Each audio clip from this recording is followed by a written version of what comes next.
এটা আমাদের reading and writing হাসপাতাল। এখানে খেলা চলে, বাচ্চাদের পড়ালেখা শেখানো হচ্ছে। এখানে অনেকে রিডিং পড়তে পারে না, অক্ষর চেনে না, তাই এখানে আমি লুডো খেলার মাধ্যমে বর্ণ শেখাচ্ছিলাম। 2041 সালের স্মার্ট নাগরিক গড়তে প্রাথমিক শিক্ষা ক্ষেত্রে এক অভাবনীয় ও কার্যকর উদ্যোগ নিয়েছে জেলা প্রশাসন মৌলভীবাজার। প্রাথমিক বিদ্যালয়ের দুর্বল শিক্ষার্থীদের শিখন ও লিখন ঘাটতি পূরণে চালু করা হয়েছে রিডিং অ্যান্ড রাইটিং হসপিটাল, যেখানে আছেন ডাক্তার, কনসালটেন্ট, অ্যাসোসিয়েট প্রফেসর, তত্ত্বাবধায়ক। আমি রিডিং অ্যান্ড রাইটিং ক্লাসের ডাক্তার।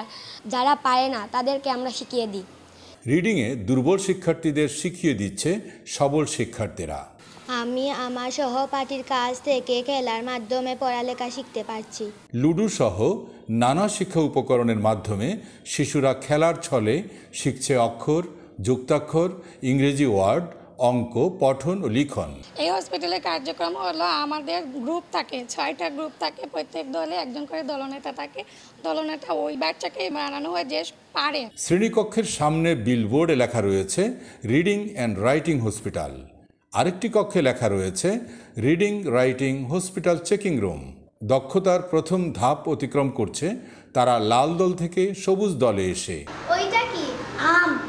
এই পদ্ধতিটা চালু করার পর আমরা অত্যন্ত আশানুরূপ ফল পেয়েছি। আমরা দেখতে পেরেছি যে শিক্ষার্থীরা অত্যন্ত আনন্দের সহিত ওই পাঠদানটা গ্রহণ করেছে এবং অতি অল্প সময়ের মধ্যে, যেহেতু ওরা তৃতীয় থেকে পঞ্চম শ্রেণীর শিক্ষার্থী, ওদের বর্ণের মোটামুটি ধারণা ছিল, হয়তো ওরা ভুলে যাওয়ার কারণে এই ঘাটতিটা দেখা দিয়েছে। জেলা উপজেলা প্রশাসনের সার্বিক তত্ত্বাবধানে এই কার্যক্রমটা অত্যন্ত ফলপ্রসূ হয়েছে এবং এতে আমরা দুর্বল শিক্ষার্থীদের শিক্ষণ ঘাটতি অত্যন্ত স্বল্প সময়ের মধ্যে দূর করতে পেরেছি। করোনাকালীন অবস্থায় বিদ্যালয়ে ছাত্রছাত্রীর মধ্যে যে শিক্ষার যে ঘাটতি দেখা দিচ্ছে, রিডিং এবং রাইটিং হসপিটাল চালু করার পরে এই ঘাটতিটা পূরণ হইতেছে এবং সবচেয়ে শিক্ষার্থীরা তারার অনেক উন্নতি হয়েছে। এই উন্নতি দেখিয়া শিক্ষার্থীদের মনেও আগ্রহ বাড়তেছে এবং আমরা এলাকাবাসী ওই ব্যাপারে উৎসাহ উদ্দীপনা দিতেছি।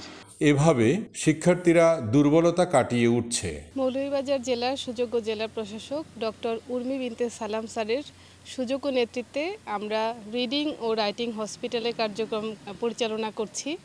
আমরা প্রথমে শ্রীমঙ্গল উপজেলায় কার্যক্রম শুরু করেছিলাম। আজকের শিশুদের কেন্দ্র করেই তো আবর্তিত হচ্ছে আগামীর স্মার্ট বাংলাদেশ।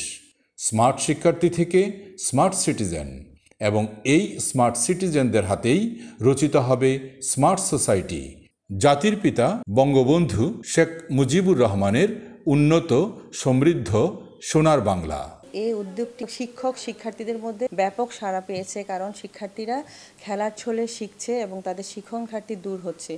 ফলে এই উদ্যোগটি সমগ্র জেলায় আমরা বাস্তবায়ন করছি।